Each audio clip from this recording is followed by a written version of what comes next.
Welcome to the Press On podcast. I am Jan Larison, and this is my guest, Trina Brown with Movement Mortgage. Hi, how are you? I'm good. I'm Good. ready for this. Let's Awesome. get going. Me too. First of all, I just want to thank you for letting us come here and do this, and Austin and the crew, because we had our little lunchtime live with Larison's. You were on that. Yes. And I don't know, it didn't fizz away. We were planning on doing the podcast, and then we just didn't, get it kicked off. And so finally I said, all right, we're ripping off the Band-Aid. We're doing it. And I want Trina to be our first guest because it's only natural. Well, thank you. Yeah. Well, and I feel like we've actually helped each other become pretty successful. I agree, 100%. Only natural. Yes, 100% natural. And that's exactly what I want you to tell today. I want to hear your story. What all have you done to build your career to where it is today? We'll talk about your career, and then we're going to talk about your personal life, because that's also pretty cool. Cool. Well, we have a lot in common, so Yeah, we do. It'll be a good story, I guess. Right? Yeah, it will. So, what do you want me to start with first? Let's just start with, I just want you to tell your story. I'd love you to tell your story, and like I said, just tell us what got you to where you are today. Okay. Well, I started in the mortgage business back in 1998 with a Bank of America, and worked there for 15 years, and then found Movement Mortgage, my current home, for the past 10 and a half years. And that's very unusual for a mortgage lender to only work for two companies, but it works for me. I'm pretty loyal, and so changing companies is hard. It had to be pretty drastic to make me change. And Bank of America left the Treasure Valley. I was going to say, because that's the first place I met you. Yes. And I don't even remember what I was doing, but I ended up in your office was it off of Overland? Cole. Okay. So anyway, in your office, and I met you, and then the first loan you did was for a mutual friend of ours, right? Correct. I know. Yeah. So anyway, and then that was like the beginning of a great relationship. Yep. So. And many since then. I know. So and so many friends that we've been able to help. Isn't Friends, that the coolest? and family, my kids. Yes, so fun. So after you left Bank of America, how did you get to come to Movement Mortgage and find this path? Yeah, so Bank of America was having some challenges, and a coworker of mine in a different market had left Bank of America. And I had met with her, and she was all giddy and smiley, and it was a doom and gloom time, 2011-ish, and the market was still coming back, and it was right at the rock bottom at that time. Right, exactly. Right. And she was all giddy, and I'm like, "What are you on?" And she goes, "I am going to a new mortgage company," and she couldn't tell me where. And so I said, "Well, if you're that happy, you send whoever hired you to me." That's awesome. And so they did, and it was a dream. Yeah. And I just walked through Virginia Beach with the owner, Toby Harris, and I said, why are more people not hearing about Movement Mortgage on the West Coast? Right. Because they weren't big yet. So was that 2011 or that was that earlier? 2013 then. Okay. End of 2012 is when I interviewed. Okay. And then 2013 is when we opened in Idaho. Yeah, and that was like our last downturn. Correct. Where I feel like we're like reinventing it again. It's just different. Correct. It's just different. Yeah. But it's I'm just feeling that in the air. And 2013 was when everything started to just heal. It was just healing. It was 100%. healing. Yeah, it actually gives me goosebumps. Yeah. But it was just one of those things. And I changed and went to a different real estate company at that time. And it was very much healing for me to go there and admire them and all of that. But and that's where we then got a really big connection. Really big. You helped just cannonball Movement into the Treasure Valley. You and your team just put us on the map, bringing us into your company. And that is really what got Movement here to be so successful. Well, and I feel like you got, not you guys, but Movement and Trina Brown actually helped the Larison team so much. And I was always so confident whenever I would tell someone, like, you need a loan, like, okay, let's do Right. this. And you and I have collaborated Yeah. 1,000 times over the A phone. lot. What can we do? How can we get these people into a home? And we would do it. And it was Yeah. like virtual high fives all the time because it was super fun. I don't think we ever actually lost a loan. I don't think we did. And there were some tough ones. We probably, Yeah. fact check, but I actually think, I do think that we got everyone closed. And I'd like to try to remember like the worst ones, but those are the ones I always put out in my mind. Right. Like, But everyone we learned, right? 100%. So we were So able much. to learn and grow through all of those. Yeah. So fun. So fun. Yeah. So now, like, Now. we are not going to get into the rates and all that yet, but now you're transitioned again, Yep. and you are running Movement Mortgage. Correct. So what does it look like now after you got out of production? Yep, I got out of production 2.5 years ago. I have a team of 42 employees or teammates. I will not ever be their boss because we are a team. We help each other. Without them, I don't have a job, and I'm here to support them. Movement has a big motto, is the loan officer and everybody else that works for them. Yeah. And so we have an amazing family unit here. We've had, we went through some tragedy a couple years ago, and this team just came together, rallied behind it, and got them through some tough times. And so it's been interesting. I miss the clients and working with the agents. That's just honest. Just miss that a lot sometimes. Occasionally somebody invites me in to participate in a loan, and it's kind of fun. I still am licensed in all my states, but I still do all the CE and everything. But I get to help my team and help them grow and see their dreams now. That's my next step. It's just growing all of them. Well, just being able to help people, I know that that's something that you enjoy doing and I enjoy doing, and so that's what really pulls you forward. 100%. Yeah, really pulls you forward.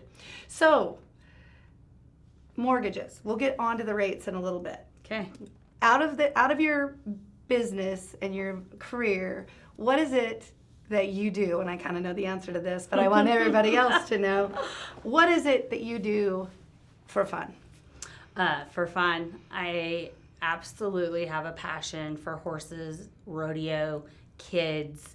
I'm still on the high school rodeo board, and I don't even have any kids in high school. So, Yes, you do.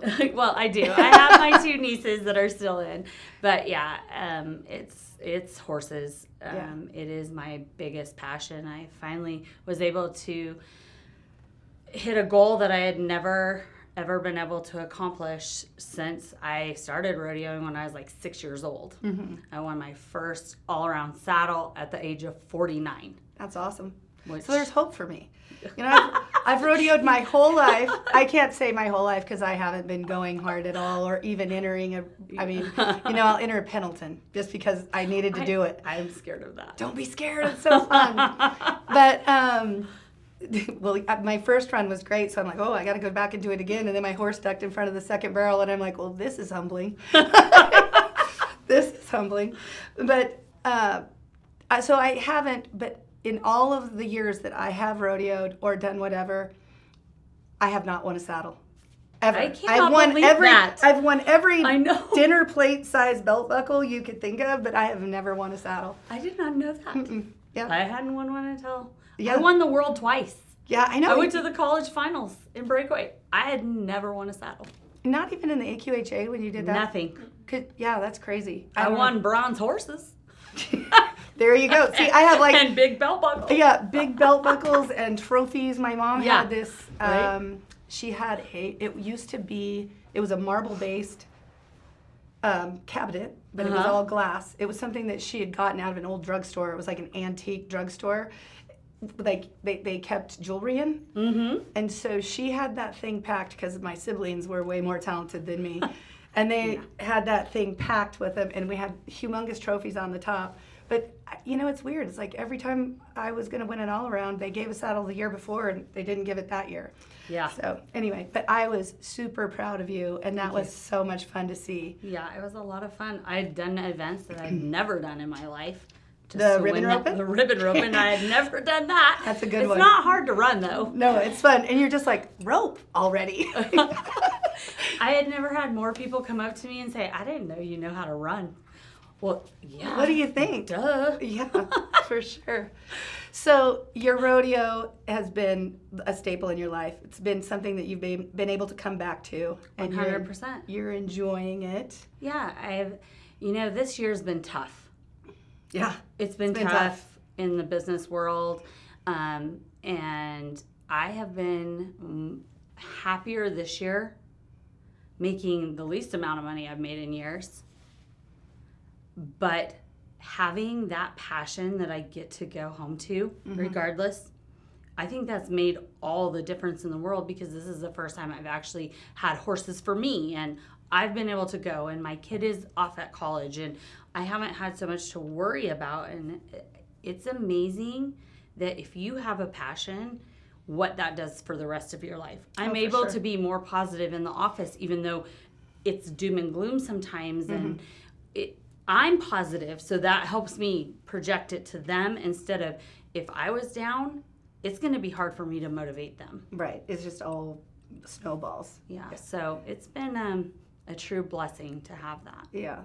I can't remember the saying exactly, but it's something like you're closer to God, or closer when you're on the back of a horse. I read an article the other day about cleaning stalls. Oh, so I know where you're going. Yeah.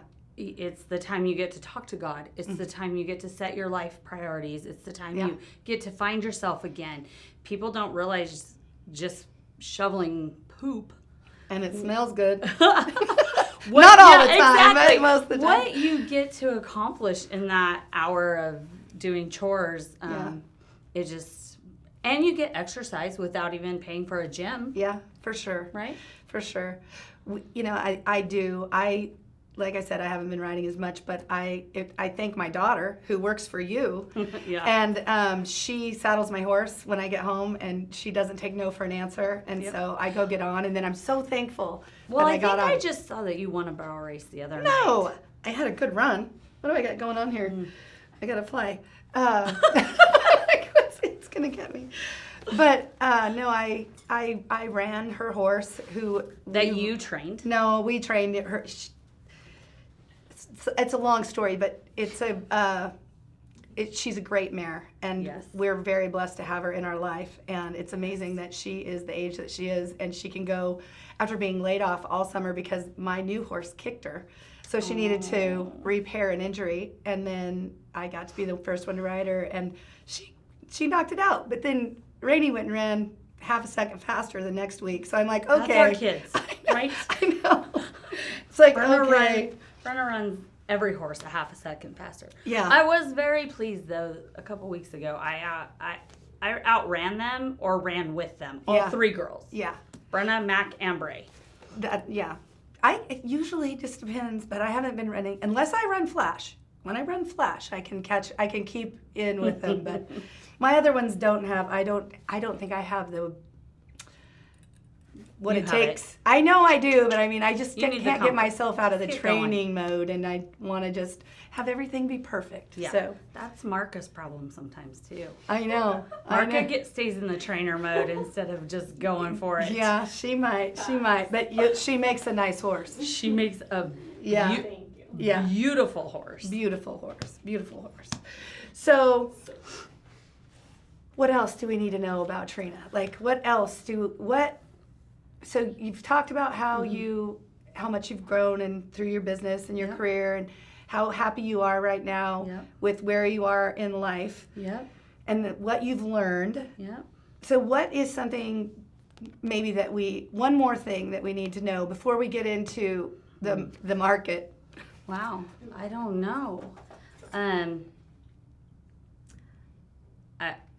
I don't know. I feel like I'm at that point where I need to actually reset some goals, because my goal was to hit, do the senior pro and hit that. And I did, which shocked me.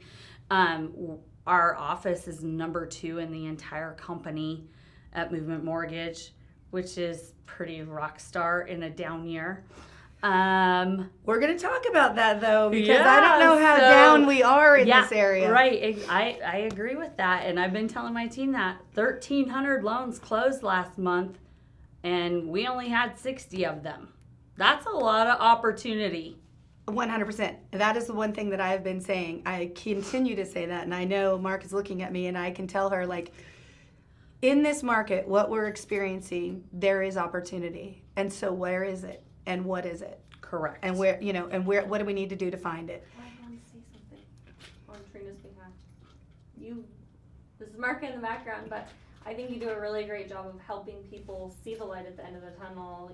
You've had a lot of tragedy. Your office has had a lot of tragedy. Finding opportunity in those tragedies, I feel like you've persevered through a lot of that. I'm speaking for you, but thank you. I really try, because there is opportunity in tragedy, in down times, in hard times. There's more opportunity. I'm more excited today than I was in 2020 when loans were falling out of the sky. No, because we were exhausted. Like, that was rough. That was a lot of work. But I do feel that way. I feel like there is a lot of opportunity. Yeah. And right now, I feel like people should be reaching out to the people that they sold houses to 3+ years ago. Even my son, I told him the other day, isn't it time that we maybe look for an upgrade house now? Yeah. Okay, so let's get to the market. Yes. As we're talking about how everything is down so much here locally. Well, the only thing that's down is our listings. Like, we're so crazy, whether it be Ada County, Canyon County. The number of homes actively listed in Ada County right now is 1,681 homes. That was next to 2,245 last year. Wow. So that's why our prices are holding, but I'll get into that. So we'll just do Ada County, and then I'll go to Canyon County. But so the national average is much higher. Excuse me. I did almost lose my voice this weekend because we went to a football game, and I may have screamed a little bit. A little bit? Yeah, a little bit.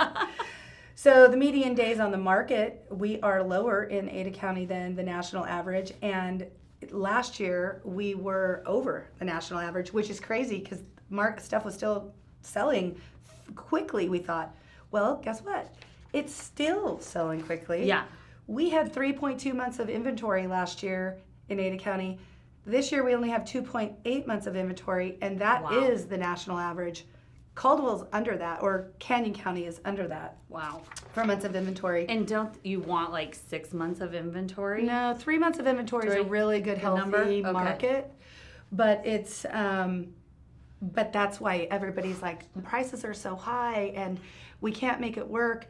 But the values are holding due to the fact that we don't have enough inventory. Right. But that also leads us to the rates. So let's just peek at the rates right now. Yeah. What are things that people can do? I know what I can do to help you. I know what I can do to help buyers on the selling or, to purchase. But yeah, right now there's several different programs. If you're a first-time home buyer, right, we have Idaho Housing, down payment assistance, and all of that. Right now is actually a good time to buy, contrary to what everybody is saying. Right. Because right now, you can get some seller concession, which means that the sellers are willing to give you a little money to help with the closing costs, to help with buying your rate down. Yeah. Where when we're in a war zone of everybody making multiple offers on houses, they're not giving you anything. Right. So what it causes is the rates come down. You're going to have more multiple offers. For sure. The housing prices are still going to start actually probably going up again. Yeah. And so right now, you could get the sellers to help buy the rate down, or we have programs like a 2-1 buy down and things that can help with that. Explain that 2-1 buy down just a little bit more, only because I understand it. But I want anybody that's asking about it, maybe explain it a little more. You will get your first rate, the interest rate is lower. 2 points, right? 2 points lower. Okay. The then next year, extra? Correct. And then the next year it's 1. Then it goes to what the rates actually were when you locked. And that's the beauty of this right now, because if the projections are correct, and our interest rates go down, it is an election year, it is what it is, doesn't matter where you are, election years, things change. And so if the rates go down, for 2 years, you've got a better rate than what's the active rate right now.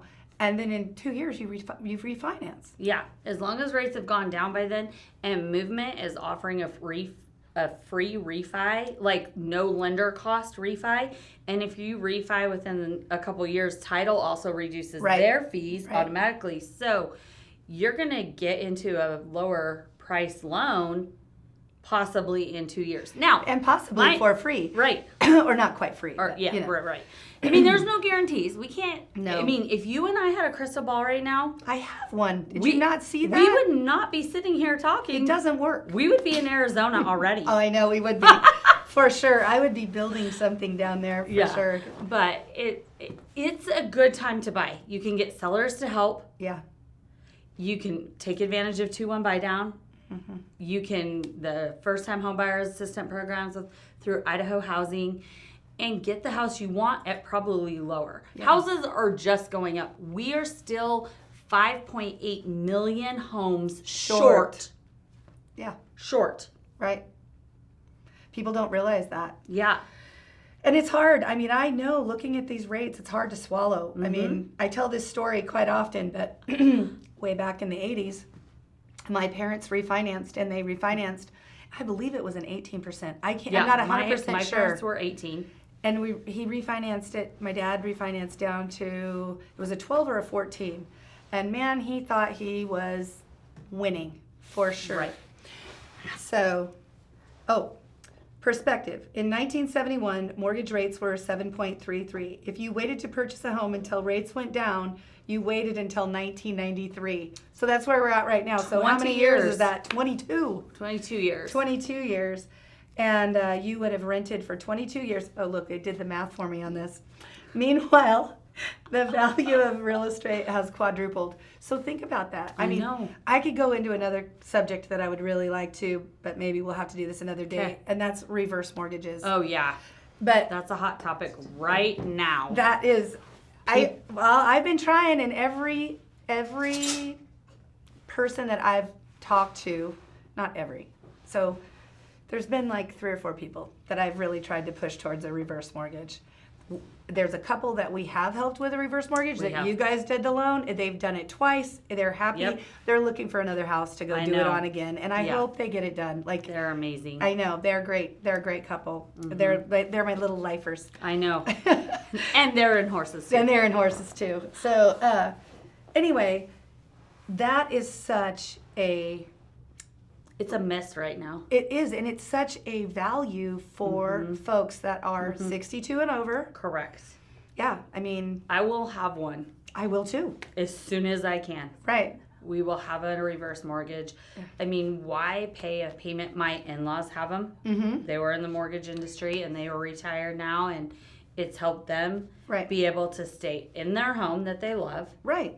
And not have a house payment, and not have to just live on Social Security or get a job in their 70s and 80s. And people, it used to be bad.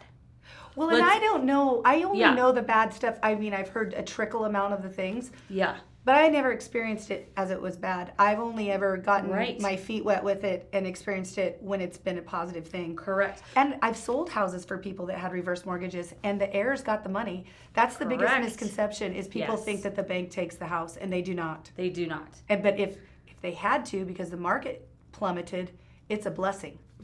It's Correct. A blessing. Yeah. Yeah, it really is a good thing. And Movement's putting out a lot of time in education right now, trying to get it out, get the word on the street, and educate. I mean, that's our biggest opportunity in this market, period. Right. No, I agree. Even what you just talked about, the statistics about the housing, you would have waited. The guarantee is, if you're renting, you're paying 100%. 100%. 100%. My favorite. That's my favorite. So, if you buy a house and you're paying 7 or 8%, you just saved 93%. 93%. Yeah. Right? That's a great point. And when you go to sell it, or you want to, need a little extra money and want to take some home equity out, houses are only appreciating. Right, and they still are. And they still are. And these numbers show it. Correct. Like I said, we'll post these so that everybody can take a look at them because they're really interesting. And it's amazing to see how we compare to the national average here. Yeah. But the one last thing on reverse mortgages, and then we're going to talk about first-time home buyers real Cool. quick. Reverse mortgages allow people to actually buy an investment property, live in one side, and rent out the other, and create income. That, to me, is a no-brainer. It is a no-brainer. Yeah. And there are some amazing duplexes on the market right now. I think you We guys have even one have of a them. really nice listing. Yeah. So people need to get on that. I wish I would have thought of that when I bought my daughter a house in New Mexico. Buying her a duplex instead of a house, that would have been pretty smart. But, you know, at Well, least if I'm still not paying 100% Yeah. in rent because I own Well, the I am. house. Yeah. We should have bought a house in Davis 4 years ago for Lan and Yeah. his buddies to have. There were 5 football players in the house. And you know, dang it, they took great care of it. Those boys, Yeah. all the parents, we would go there after the football games, have so much fun hanging out with them. And I'm like, I should have bought a house because the rent in Sacramento and Davis, California is very, very expensive. Yeah. About $4,500 to $5,000 Yeah. for a 4-bedroom house. Yeah. I mean, my house payment was cheaper than a dorm room. 100. I agree. So, yeah. Yeah. Anyway, that's okay. So now we've learned our lesson. Yep. At least you purchased the house. So I good did job. purchase the house. Kudos to you. Kudos Yeah. to you. But okay, so first-time home buyers. Yes. It's not a terrible time. The one thing I will say from the real estate side of things is that I've been out with a first-time home buyer a few times this last couple of weeks, and we have been getting in the multiple offer situation. Yeah, probably. Yeah, so anything that's 300 and under or 400 and under, I mean, Yep. because of the rates, that's what people can qualify for, Yeah. especially first-time home buyers. Yeah. My best advice is they need to make sure they 100% are approved. Agreed. Not just a pre-qual. There is a very big difference between a pre-qualification and a true pre-approval. And so if first-time home buyers are fully approved, underwritten approved, they're like giving a cash offer versus people that aren't. So Right. that will help in a multiple offer situation. If you can have your lender call and say, yes, this has been through underwriting, we have already vetted their income, their assets, and they are ready to go. Right, Pending appraisal, insurance, title. right. And so that's one thing that they can, Yeah, and it's crazy, like, one of the houses I showed was out, like, kind of by your place. oh yeah, And the taxes are so much less. yeah. So those are things that first-time home buyers don't think about as well. And that's something Yes. that Maybe getting Marka, out. that works with me, and Rainey, who works with you, they've been planning on having a first-time home buyers class. And Yes. there's so many things. It's very important for people to go because I know I didn't know when I I was didn't know. 22. No. When did you buy your first house? Well, I bought my first house at 28. I was 22. I was 28 because I did the rent in college, and then my dad had gotten sick with cancer, and so I actually lived with my parents while taking care of my For dad sure. for a while.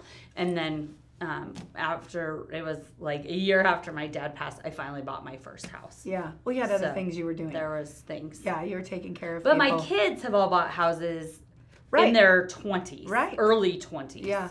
Well, So- the only way I bought, if I tell you this, my first house was $45,000, Yeah. and I got it on an owner carry. I put $5,000 down. Was the Yeah. best thing ever. Yeah. That's another thing. There's a few of those out there right now. You just got to hunt and peck to find them. Correct. But you can, and Yeah. we can. Your team is good about knocking on doors. Mm-hmm. I mean, you guys found my sister her house by knocking on somebody's door, right? Yeah. Like, you just have to now's not the time to be lazy. No. Now's the time to go back to the basics and Double door down. knocking and doing Yeah. first-time home buyer classes and all the things that Yeah. people need to education. Yes, education, just creating those relationships Mm-hmm. and doing the things because keeping yourself top of mind awareness Mm-hmm. is really important. 100%. So important. So, well, I want to get into, the market to me, I love numbers. You love numbers. Yep. I love to make numbers work. And so that's something that I think I want everybody to know, like, if you need somebody to, someone on someone on Trina's team will definitely be able to work the numbers for you, whether it's rainy, then Marka, you're one that can take and help people work through numbers to find and make first-time homebuyer stuff work. So we have the people to help and in both facets of that. But now I think what I want to do is Angie, our assistant, wonderful, lovely assistant, she has wanted me to mention some of the things that are coming up. I wanted to mention things that are coming up in the community, and she gathered them all for me. Perfect. Guess what? What? It's Christmas. Nuh-uh. Actually, it's 2024. Just don't turn around twice, right? Right. Because it is. We're already into 2024. That's what I'm saying. In our world. Yeah, I'm like, you But may yes. as well say it. But Yeah. every Christmas garden thing, I'm going to name these things off that are coming up. In Winter Garden Glow, Idaho Botanical Gardens. Yep. Opens the 23rd It's to the beautiful. 31st. Have you been? A lot. Haven't been. Almost every year. Indian Creek Plaza, Winter Yep. Wonderland. I've been there. Opening November 17th. And that weekend is their opening, and then I think they're open clear till the end of, I don't know, because they have the ice skating ribbon and all that. Then the Boise Festival of Trees is November 21st to the 27th. Haven't you bought a few trees there? That's what I thought. Cool. Yeah. Oh, I've been there. It's a cool event. Yeah, it's really, really cool. Mm-hmm. Really cool. Then Emmett has a holiday magic on Main Street, light parade. Never done that. I know. We could go ride horses through it. Right? we lit up our horses right here in the parking lot for a Christmas pageant thing that we did like when COVID. Yeah. When nobody could get together, so we had it out here. Oh, We had the horses out here all lit up and Yeah, that's fun. did video. I used to light my horse up in July. But so the Emmett deal is the 25th, 6th through the 7th. She's laughing, but I know. I was going to call it, the Stampeders. The Stampeders. The Stampeders. I love them. They're cool. It was a lot of fun. I'm sorry. I think it's one of my favorite things at this. I love sacred- doing I it. love watching it. No, it's cool. Yeah, I it was a think lot of it's- fun. It was a big adrenaline rush. And I still had adrenaline back then. I can imagine. Yeah. It's from all the Aquanet in your hair. I didn't have Aquanet in my hair. So the Boise Holiday Parade is December 2nd. Wow. Yeah. So then upcoming events at the Idaho Center for Christmas, Canyon County Christmas Show. Then Canyon County has a Festival of Trees. And then there's a whole slew of things that she has on here, but I can only highlight a few of them because I was trying to when is that? Where is that? I need to be more involved in this. You can just post it. But exactly, but the Egyptian Theater, do you ever go there? No, never. Oh, you should. So we we did a premiere of my brother's movie and the one that my son was in, and that was a ton of fun, and I enjoyed the Egyptian so much. But this month they have the original Star Wars trilogy. So I'm not a Star Wars person, but I know there are a lot of people that are. And then at the Sapphire Room, they have a local band, and I'm going to screw this up, Hill Fork Noir. Like Pinot Noir, but different. And then there's another local musician who is from over in Owyhee County, Spencer Batt. He's from Homedale, and he'll be at the Residence Inn this month. I don't know what date. Twisted District. I do know where this is. Carey Hill Winery and Sully's and Star. So those are fun. Plus Boise State basketball, men's and women's. And then Boise State has one more home game on November 24th against Air Force. What about UC Davis? UC Davis has a game against Sac State, the Causeway Classic, this Saturday, noon Pacific Standard Time, and I will be there. Of course you will. So Lan is doing amazing. he's doing good. It's a lot of fun. I bet. Yeah. A lot of fun, It's been I'm a lot sure. of fun. I'm very proud of him, and You should be. Yeah. So, and then something I told you about, but the Larison team has expanded, and we are now in Arizona. That is awesome. So we are in Idaho, Oregon, and Arizona, and I cannot wait to get some stuff going down there. Yes. Because everybody I know goes there in the winter. So My daughter I'm just went there. coming with you. Here we go. Yep. It's going to be fun. And super excited. Our next guest is going to be Cody Pickett. Whoa. Yeah, from Financial Insurance Yes. Group in Eagle. And that episode will air December 15th. Cool. So I'm excited My to have him. insurance agent. Yeah, is he your insurance agent too? Yes, he is. See, it takes a village, right? Takes a village. Right. Yeah, he's amazing. Yeah. The 15th. Oh, I was wrong. It will air December 13th. Okay, thanks, Okay. Ange. Appreciate the fact check. Anyway, Trina, thank you so much. Yeah, thank you. Thank you for letting us use this, Yes. and thank you for Yes. being awesome. And Yeah, thank you. Yeah, We this will be have. fun. This is fun. Yeah, I'm glad. Easy. Like I said, I had to yank the Band-Aid off. You have to. Yeah. Some days it's just done. Oh, yeah. One more thing. One more thing. One more thing. Okay. We might have I've one got or the- two or three. We Well, got the yeah, we're fact not done yet. checkers and Sir, first of all, we're not done. Okay. Yeah. Yeah. No, I have a great listing in Cuna on Condor. It's a horse property. Ooh. Yeah, it's gorgeous. It's 12 acres. Mm. Great house, completely remodeled, above ground pool, all completely irrigated. We'll have that also on the links so that you can see that. Another great client that you guys have done work for too. Yeah. So, and now we're selling and going to another location. So that's one more thing. I love helping our clients over and over again. Yep. It makes Repeat it clients. It makes it Yeah. much easier to do business. Yeah. Well, we'll see how this turns out. Yep. It was the maiden voyage. Yeah. But we did it. And We did. I've read up a lot about people that do podcasts, and they say do the first one. It might suck, but they get better. Perfect. So when we do it a year from Yeah, now, a year it's from going to be great. Let's do it. Okay. Okay, it's a Sounds date. good. Thanks, Okay. Trina. All right.